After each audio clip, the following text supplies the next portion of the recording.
തോറ്റു കഴിഞ്ഞാൽ നമുക്കാണല്ലോ ഉത്തരവാദിത്തം. അതിപ്പോൾ ഈ തെരഞ്ഞെടുപ്പിൽ തോറ്റു കഴിഞ്ഞാലും ഇതിന് എനിക്ക് തന്ന മിഷൻ എന്താണ്? ദേശീയ നേതൃത്വം എന്നെ പ്രതിപക്ഷ നേതാവാക്കിയപ്പോൾ എനിക്ക് തന്ന മിഷൻ എന്താ? ഇത് തിരിച്ചു കൊണ്ടുവരിക എന്നുള്ള. അതിൽ ഞാൻ പരാജയപ്പെട്ടാൽ അത് എൻ്റെ പരാജയമായിരിക്കും. വ്യക്തിപരമെന്നല്ല ഞാൻ പറയണത്. ഞാനതിൽ വിജയിച്ചില്ല എന്നാണ് എൻ്റെ അർത്ഥം. അത് എൻ്റെ പരാജയമായിരിക്കും, ഒരു സംശയം അക്കാര്യത്തിലില്ല. ഞാനത് ഏറ്റെടുക്കും. അത് നമ്മളത് പറയുമ്പോഴും നമ്മളത് ചെയ്യുമ്പോഴും നമ്മുടെ കൂടെയുള്ള ടീമിനുള്ള കോൺഫിഡൻസ് വലുതാണ്. വലിയ കോൺഫിഡൻസ് അല്ലേ അത് നമ്മളെടുക്കുക. വരണം, ഒരുമിച്ച് പോകണം എന്ന് പറയുമ്പോൾ കിട്ടുന്നത്. അത് എന്ത് നെഗറ്റീവായിട്ട് എന്ത് സംഭവം ഉണ്ടായാലും അതിൻ്റെ മുഴുവൻ ഉത്തരവാദിത്വം ഞാൻ ഏറ്റെടുക്കും. കാരണം ഇത് ലീഡ് ചെയ്യാനുള്ള മിഷനല്ലേ എനിക്ക് തന്നത്. ആൾക്കൂട്ടത്തിൽ ഒരാളായി അങ്ങനെ അങ്ങ് പോകാനല്ലല്ലോ പറഞ്ഞത്. നിങ്ങളുടെ നേതൃത്വത്തിൽ അതെല്ലാം റെഡിയാക്കി അത് കൊണ്ടുപോകണം. എല്ലാവരെയും ഒരുമിപ്പിച്ച് നിർത്തൽ കൂടി എൻ്റെ ജോലിയാണ്. ആരെങ്കിലും ഒരുമിച്ച് നിൽക്കാതിരുന്നാൽ എൻ്റെ കൂടി കുറവാണത്. എൻ്റെ ഭാഗത്തു നിന്നുള്ള എന്തെങ്കിലും പ്രശ്നം കൂടി ആയിരിക്കും അത്. വലിയ വിജയം ഉണ്ടായിക്കഴിഞ്ഞാൽ എൻ്റെ റോൾ കഴിഞ്ഞു എന്ന് പറഞ്ഞ് മാറി നിൽക്കാൻ തക്ക ഒരു ത്യാഗിയാണോ ശ്രീ സതീശൻ? ഞാൻ അങ്ങനെ രാഷ്ട്രീയത്തിൽ അങ്ങനെ ത്യാഗികൾ ആരും ഇല്ലല്ലോ. പക്ഷേ എനിക്കതിനും പറ്റും. ഞാൻ എൻ്റെ ലക്ഷ്യം എന്ന് പറയുന്നത് ഇതിനെ തിളക്കമാർന്ന വിജയത്തോടു കൂടി തിരിച്ചു കൊണ്ടുവരിക എന്നുള്ളതാണ്. അതിൻ്റെ അപ്പുറത്തേക്ക് എല്ലാവർക്കും ആഗ്രഹങ്ങളും സ്വപ്നങ്ങളും അതുണ്ടാവും. എനിക്കറിയാം, ഞാനിത് കുറേ വർഷമായി ഒരു രാഷ്ട്രീയ വിദ്യാർത്ഥിയായിട്ട് കേരളത്തിലെ രാഷ്ട്രീയ സംഭവ വികാസങ്ങളെയും കേരളത്തിലെ രാഷ്ട്രീയ നേതാക്കളെയും രാഷ്ട്രീയ പാർട്ടികളെയും ഒക്കെ ഞാൻ നോക്കി പഠിച്ചുകൊണ്ടിരുന്ന ഒരാളാണ്. ഈ തെരഞ്ഞെടുപ്പിലേക്ക് പോകുമ്പോൾ ഞാൻ പിണറായി വിജയൻ 2021 തെരഞ്ഞെടുപ്പിന് മുമ്പ് ചെയ്ത കാര്യങ്ങൾ കൂടി നന്നായി പഠിച്ചിട്ടാണ് ഞാൻ വരുന്നത്. അതെനിക്ക് 4 കൊല്ലം 5 കൊല്ലം മുമ്പേ എനിക്കറിയാം എന്താണ് അദ്ദേഹം ചെയ്തതെന്നുള്ള ഉൾപ്പെടെയുള്ള. അപ്പോൾ അത് നോക്കി വരികയാണ്. അപ്പം നമ്മുടെ ഭാഗത്തു നിന്നൊരു പാളിച്ച വരാൻ പറ്റില്ല. എൻ്റെ ഏകാഗ്രതയും എൻ്റെ ശ്രദ്ധയും ഇതിനെ തിരിച്ചു കൊണ്ടുവരിക എന്നതിൻ്റെ അപ്പുറത്തേക്ക് പോയാൽ തീർന്ന്. അതെനിക്കറിയാം. അതിനപ്പുറത്തേക്ക് പോവില്ല. അതിനൊക്കെ ഏതറ്റം വരെയും. നേരത്തെ ഈ ത്യാഗം എന്നുള്ള വാക്കിൻ്റെ രാഷ്ട്രീയത്തിൽ പ്രസക്തി ഇല്ലെങ്കിലും ഞാൻ ആ വാക്ക് ഉപയോഗിക്കുന്നില്ല.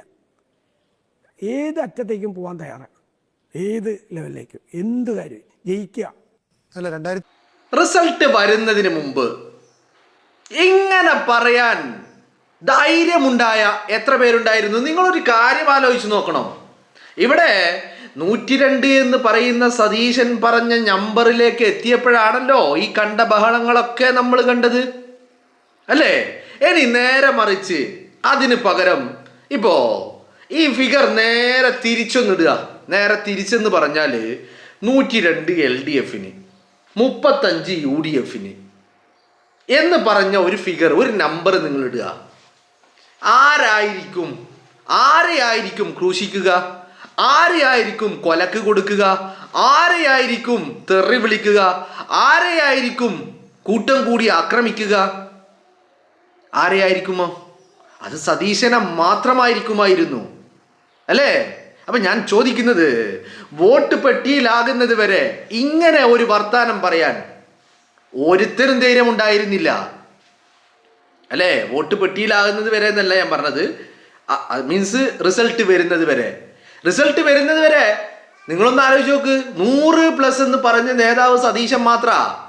അതിനെ ഏറ്റു പറയാൻ പോലും ഇപ്പോൾ മുഖ്യമന്ത്രി കസേരയ്ക്ക് വേണ്ടി ബഹളമുണ്ടാക്കിയവരുടെ കൂട്ടത്തിലുള്ള ആളുകൾ പോലും അതിന് തയ്യാറായിരുന്നില്ല. മനസ്സിലാക്കണം, സതീശൻ എനിക്ക് പറ്റിയില്ലെങ്കിൽ ഞാൻ അതിൻ്റെ ഉത്തരവാദിത്തം ഏറ്റെടുത്ത് ഞാനൊരു പരാജയമാണെന്ന് താൻ അത് അംഗീകരിക്കുമെന്ന് പറഞ്ഞ വ്യക്തി ആരുണ്ടാകുമായിരുന്നു? ആർക്ക് കഴിയുമായിരുന്നു? ആരാ പറഞ്ഞത്? നിങ്ങളൊന്ന് ആലോചിച്ച് നോക്ക്. ഇപ്പോൾ ഒരു രാഷ്ട്രീയത്തിൽ മത്സരിക്കുന്നില്ല, ഒന്നുമില്ല, ഒരു രാഷ്ട്രീയ നേതാവല്ലാത്ത വെള്ളാപ്പള്ളി നടേശൻ വെല്ലുവിളിച്ച് തിളക്കമാർന്ന വിജയം ലഭിച്ചില്ലെങ്കിൽ വനവാസത്തിന് പോകുമെന്ന് പറഞ്ഞു. 1000 തവണ അത് ആവർത്തിച്ചു പറഞ്ഞു.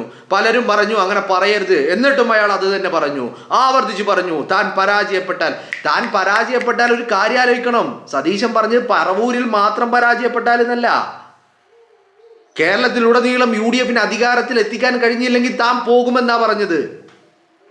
അപ്പോ നടേശൻ ഒരു കാര്യം പറഞ്ഞു, എന്നീ 100 കിട്ടിയ ഞാൻ SNDPയുടെ ജനറൽ സെക്രട്ടറി സ്ഥാനം രാജിവെക്കൂ. എന്നിട്ട് രാജിവെച്ചോ? അവൻ രാജിവെച്ചോ? എന്നാൽ സതീശൻ പറഞ്ഞ വാക്കിന് അയാൾക്ക് വിലയുണ്ടായിരുന്നു. പരാജയപ്പെട്ടാൽ താൻ നിർത്തുമെന്ന് പറഞ്ഞു. 100 കിട്ടുമെന്ന് അയാൾ ആദ്യം പറഞ്ഞു. അത് കിട്ടി, 102 കിട്ടി. ഞാൻ ചോദിക്കുന്നത്, ഇത്രമാത്രം ധൈര്യം ആ മനുഷ്യന് എവിടെ നിന്നാ കിട്ടിയത്? ഇത്രമാത്രം ഒരു ആത്മവിശ്വാസം ഉണ്ടാകാൻ കാരണം എന്തായിരുന്നു അയാൾക്ക്? അയാളുടെ മുന്നിൽ വെച്ച ഓരോ വെല്ലുവിളികളും ഞൊടിയടിയിൽ അയാൾ ആ വെല്ലുവിളികൾ ഏറ്റെടുത്തു. മാത്രവുമല്ല, ഇപ്പൊ സതീശൻ പറഞ്ഞ ഒരു കാര്യമുണ്ട്, അയാളുടെ ഫോക്കസ്, ആ ഫോക്കസ് ഡൈവേർട്ട് ചെയ്യാൻ വേണ്ടിയുള്ള പല കളികൾ കളിച്ചു. കാരണം എന്താ? ഫോക്കസ് ഡൈവേർട്ട് ചെയ്ത് കഴിഞ്ഞാൽ പരാജയം ഉറപ്പാണ് എന്നുള്ളത് മറ്റുള്ളവർക്ക് അറിയായിരുന്നു. അപ്പൊ അതിനു വേണ്ടി കളിച്ചു. 2021 പിണറായി വിജയൻ ഇറക്കിയ തന്ത്രം എന്താണെന്ന് സതീശൻ പഠിച്ചു.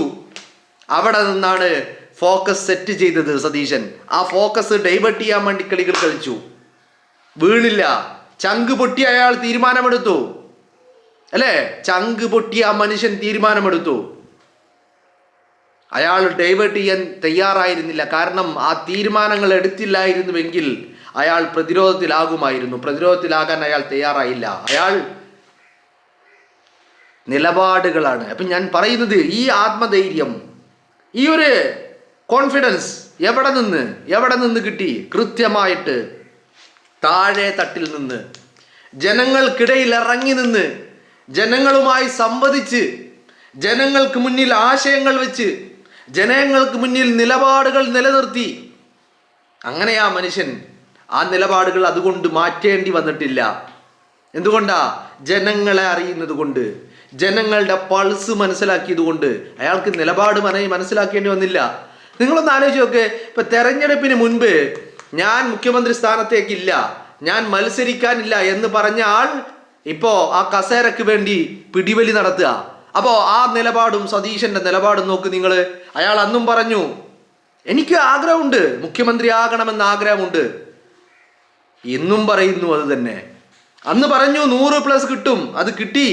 അത് കിട്ടിയപ്പോൾ അയാൾ പറയുന്നു, അന്ന് എനിക്ക് പറഞ്ഞതാ എനിക്ക് മുഖ്യമന്ത്രി ആവണമല്ലോ. ഇനി അയാൾ പറഞ്ഞിട്ടില്ലെങ്കിലും ജനം അയാളെ മുഖ്യമന്ത്രി ആക്കാനാ വോട്ട് ചെയ്തിരിക്കുന്നത്, അല്ലേ? അപ്പൊ ഞാൻ പറഞ്ഞു വരുന്നത്, ഈ നിലപാട് സതീശനല്ലാതെ മറ്റാർക്കുണ്ട്? നമ്മളിത് കേൾക്കേണ്ട വാക്കുകളാ. ഇത്രമാത്രം കണ്ണിങ് ആയിട്ട്, ഇത്രമാത്രം ആത്മധൈര്യത്തോടു കൂടി സംസാരിക്കാൻ കഴിയുന്ന ഒരു രാഷ്ട്രീയ നേതാവ് ആരാ ഉള്ളത് കേരളത്തില്? ആരാ ഉള്ളത്? ആ മനുഷ്യൻ പറഞ്ഞ വാക്ക് ഇപ്പോഴും കാതുകളിൽ മുഴങ്ങുക. തിളക്കമാർന്ന വിജയം, അത് സമ്മാനിക്കാൻ കഴിഞ്ഞില്ലെങ്കിൽ താൻ ഈ പരിപാടി നിർത്തും. അത് വെറും വാക്കായിരുന്നില്ല. ഉപദേശങ്ങൾ പലത് വന്നു, അങ്ങനെ പറയരുത്, മാറ്റി പറയണം. നിന്നില്ല, മാറ്റി പറയാൻ തയ്യാറായില്ല. 1000 തവണ ആവർത്തിച്ച് നിങ്ങൾ അത് പറഞ്ഞില്ലേ? യെസ്, അത് പറഞ്ഞു. വീണ്ടും അത് ആവർത്തിച്ചു പറഞ്ഞു. പറഞ്ഞത് തന്നെ 1000 തവണയിലേറെ ആവർത്തിച്ച് പറഞ്ഞുകൊണ്ടേയിരുന്നു. ഈ നിലപാട് ഇങ്ങനെ പറയാൻ കുണ്ടി തീട്ടുണ്ടായ ഏതെണ്ണ ഉണ്ടായത്, അല്ലേ? നിങ്ങളൊന്ന് ആലോചിച്ച് നോക്ക്. ഇതാണ് നിലപാട്. ഇത് കണ്ടിട്ടാ ജനം വോട്ട് ചെയ്തത്. ഇത് കേട്ടപ്പോ ജനങ്ങൾക്ക് മറ്റൊന്നു കൂടി മനസ്സിലായി. ഒന്ന്, ജനങ്ങൾ കരുതി ആ മനുഷ്യനെ വനവാസത്തിനല്ല പറഞ്ഞു വിടേണ്ടത് എന്നുള്ളത് ഒന്നാമത്തെ കാര്യം. 2, ആ മനുഷ്യൻ നമ്മളെ നയിക്കണമെന്നുള്ളത്. ഈ 2 തീരുമാനങ്ങൾ കേരളത്തിന്റെ പൊതുസമൂഹം എടുത്തു. എന്ത് കണ്ടിട്ടാണെന്നറിയോ? സതീശന്റെ നിലപാട് കണ്ടിട്ട്, സതീശന്റെ കാഴ്ചപ്പാടുകൾ കണ്ടിട്ട്. മനസ്സിലായില്ലേ? ഇതൊന്നും ഒരുത്തനും പറയാൻ കഴിയാത്ത വാക്കുകളാ സതീശൻ എടുത്ത നിലപാട്.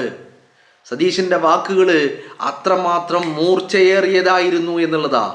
ഇരുതല മൂർച്ചയുള്ളത്, നെഞ്ചിലേക്ക് തുളച്ചു കയറുന്നത്, നമ്മുടെ ഹൃദയത്തിലേക്ക് തുളച്ചു കയറുന്ന വാക്കുകളായിരുന്നു സതീശന്റെ. കൃത്യമായിട്ട്, അല്ലേ? ദ കിങ് മേക്കർ എന്നൊക്കെ വേണമെങ്കിൽ, നമ്മളിങ്ങനെ ഞഞ്ഞാ പിഞ്ഞാ കിങ് മേക്കർ അല്ല, ദ കിങ് മേക്കർ. എന്തുകൊണ്ടാ? കിങ് ആണ്, കിങ് മേക്കറാണ്. അത് സതീശന്റെ പ്രവർത്തനങ്ങൾ, നിലപാടുകൾ കണ്ടാൽ മനസ്സിലാവും നമുക്ക്. മനസ്സിലായില്ലേ? ഞാൻ ആ ഒരു വിഷയമുണ്ട്, അത് പിന്നീട് സംസാരിക്കാം. കാരണം ഇപ്പം അതിലേക്ക് പോയാൽ എല്ലാം പാടെ കൂടിക്കഴിഞ്ഞാകെ അത് വേണ്ട, ഒരു പിന്നീട് സംസാരിക്കാം. അത് വളരെ പ്രധാനപ്പെട്ട ഒരു പോയിന്റാ. ഞാൻ പറഞ്ഞു വരുന്നത്, ആ മനുഷ്യൻ്റെ നിലപാടുകൾ, ഏൽപ്പിച്ച ഉത്തരവാദിത്തം, അയാളുടെ ബോധ്യം, ഏൽപ്പിച്ച ഉത്തരവാദിത്തം നിറവേറ്റാൻ കഴിഞ്ഞില്ലെങ്കിൽ പരാജയം. ഓഫ് കോഴ്സ് അങ്ങനെയല്ലേ, അല്ലേ? ഇപ്പം നിങ്ങൾ നിങ്ങളുടെ കമ്പനിയിൽ നിങ്ങളുടെ ഒരു സ്റ്റാഫിന് ഒരു അസൈൻമെൻറ്റ് കൊടുക്കുക, ഒരു ടാർഗറ്റ് ഫിക്സ് ചെയ്ത് കൊടുക്കുക. ആ സ്റ്റാഫ് ആ ടാർഗറ്റ് അച്ചീവ് ചെയ്യാൻ കഴിയുന്നില്ലെങ്കിൽ നിങ്ങൾ ആ എംപ്ലോയി നിങ്ങളുടെ മുന്നിൽ ആരാ? പരാജയം, കഴിവില്ലാത്തവൻ, അല്ലേ? അപ്പോൾ അവിടെയാണ് 5 വർഷം കൊണ്ട് പാർട്ടിയെ തിരിച്ച് അധികാരത്തിലെത്തിക്കണം. ഏത് പാർട്ടിയെന്നും കൂടി നമ്മൾ ഓർക്കണം. തകർന്ന് തരിപ്പണമായിട്ട് എഴുന്നേറ്റ് നിൽക്കാൻ ത്രാണിയില്ലാതിരുന്ന പാർട്ടി. രമേശ് ചെന്നിത്തല എന്ന് പറയുന്ന പ്രതിപക്ഷ നേതാവ് നശിപ്പിച്ച് നാറാണക്കല്ലടിപ്പിച്ച പാർട്ടിയെ തിരിച്ചെത്തിക്കാനാണ്. അങ്ങനെ കൂടിയുണ്ട് എന്ന് പറഞ്ഞാൽ ഡബിൾ പണിയാ, ഡബിൾ എഫേർട്ടാണ് വേണ്ടത്. മനസ്സിലായില്ലേ? ഒരു സാധാരണഗതിയിലുള്ള ഒരു പണിയെടുത്തിട്ട് തിരിച്ചെത്തിക്കാൻ കഴിയില്ല. ഡബിൾ എഫേർട്ട് വേണം. ഒന്ന്, ആദ്യം എഴുന്നേറ്റ് നിർത്താൻ കഴിയണം, എന്നിട്ട് വേണം അധികാരത്തിലേക്ക് എത്തിക്കാൻ. എഴുന്നേറ്റ് നിൽക്കുന്നവനെ അധികാരത്തിൽ ഇരുത്താനല്ല പറഞ്ഞത്, കിടന്നു പോയവനെ എഴുന്നേറ്റ് നിർത്തിയിട്ട് അവനെ കസേരയിൽ ഇരുത്താനാ പറഞ്ഞത്. എന്ന് പറഞ്ഞാൽ ഡബിൾ പണി, ഡബിൾ എഫേർട്ട്. അതാണ് സതീശന്റെ സംഭാവന എന്ന് പറയുന്നത്. മനസ്സിലായില്ലേ?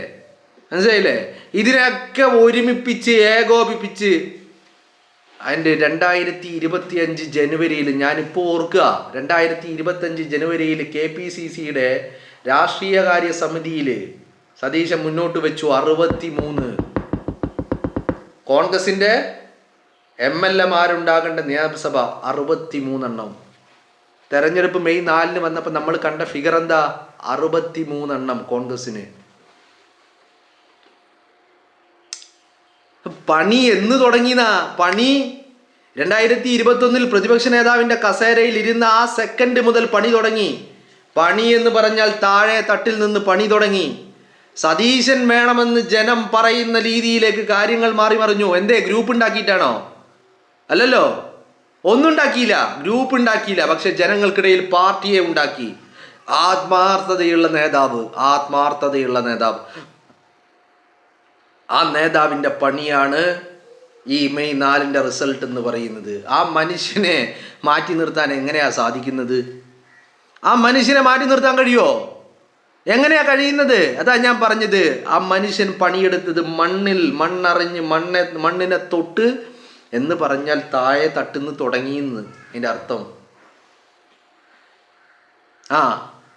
ഓരോ നിമിഷങ്ങളിലും അയാൾ, ഞാൻ ഇങ്ങനെ വലയ്ക്കും. ഞാൻ ഇതിനൊക്കെ ഒരു പ്രസംഗം കേട്ടു. ഏതോ ഈ പറയുന്ന വി ഡി സതീശൻ നയിച്ച ഒരു പുതുയുഗയാത്രയാ. യെസ്, പുതുയുഗയാത്ര അല്ലേ? പുതുയുഗയാത്രയല്ലേ? പുതുയുഗയാത്ര. അതിൻ്റെ ഒരു വേദിയിൽ വെച്ചിട്ട് അണികളോട് പറയുന്നത് എവിടെയൊക്കെ ബോർഡ് വെക്കണം, എന്തൊക്കെ ചെയ്യണം, എങ്ങനെയൊക്കെ പണിയെടുക്കണം, എങ്ങനെ പ്രവർത്തിക്കണം എന്ന് പറഞ്ഞാൽ സാധാരണഗതിയിൽ അത്തരം കാര്യങ്ങളൊക്കെ തീരുമാനിക്കുന്നത് ഈ പറയുന്ന മണ്ഡലം കമ്മിറ്റിയിൽ നിന്ന് അല്ലെങ്കിൽ ജില്ലാ കമ്മിറ്റിയിലുള്ള ആളുകളെ ഇത്തരം കാര്യങ്ങൾ തീരുമാനിക്കുന്നത്. എന്നാൽ സതീശൻ കേരളത്തിലെ ബൂത്ത് തലങ്ങളിലെ പ്രവർത്തനങ്ങളടക്കം പ്രതിപക്ഷ നേതാവിൻ്റെ കസേരയിൽ ഇരുന്നു കൊണ്ട് ഏകോപിപ്പിച്ച് നിയന്ത്രിച്ചു എന്നുള്ളതാണ് വ്യത്യാസം എന്ന് പറയുന്നത്. മനസ്സിലായില്ലേ? സാധാരണഗതിയിൽ അങ്ങനെ സംഭവിക്കാറില്ല. അയാൾ ആ എടുത്ത പണിയുടെ പ്രതിഫലനമാണ് ഈ മെയ് 4 റിസൾട്ട് നമ്മൾ കണ്ടത്. അപ്പോൾ ആ മനുഷ്യനെ മാറ്റി നിർത്തിയിട്ട് മുന്നോട്ട് പോകാമെന്നൊക്കെ ചർച്ച ചെയ്തിട്ടുണ്ടെങ്കിൽ അത് ഭൂലോക അബദ്ധമായിരുന്നില്ലേ? എന്താണെങ്കിലും ഒരു നല്ല തീരുമാനത്തിലേക്ക് സതീശൻ എന്ന തീരുമാനം അല്ലേ? വലിയ സന്തോഷമുണ്ടാകുന്ന കാര്യമല്ലേ? അതല്ലേ വേണ്ടത്? അതായിരുന്നു വേണ്ടിയിരുന്നത്. അത് തന്നെയാണ് കേരളത്തിൻ്റെ പൊതുസമൂഹം ആഗ്രഹിച്ചിരുന്നതും അല്ലേ? എന്താണെങ്കിലും നേതൃത്വം തിരിച്ചറിഞ്ഞു എന്നുള്ളത് വലിയ ഒരു കാര്യം തന്നെയാണ്. ഞാൻ പറഞ്ഞു വന്നത് മറ്റൊന്നുമല്ല, സതീശൻ എന്ന് പറയുന്ന വ്യക്തിയുടെ ആ ധൈര്യം, ആ ആത്മധൈര്യം, അയാളുടെ ആ ഒരു കോൺഫിഡൻസ്, അത് മറ്റു പലർക്കും ഇല്ലാതിരുന്നതിന് കാരണം അവരൊന്നും ഈ താഴെ തട്ടിലേക്ക് എത്തിയില്ല, അവരറിഞ്ഞില്ല. പക്ഷേ ജനത്തിൻ്റെ പൾസ് അത് സതീശൻ കൃത്യമായിട്ട് മനസ്സിലാക്കി എന്നുള്ളതാണ്.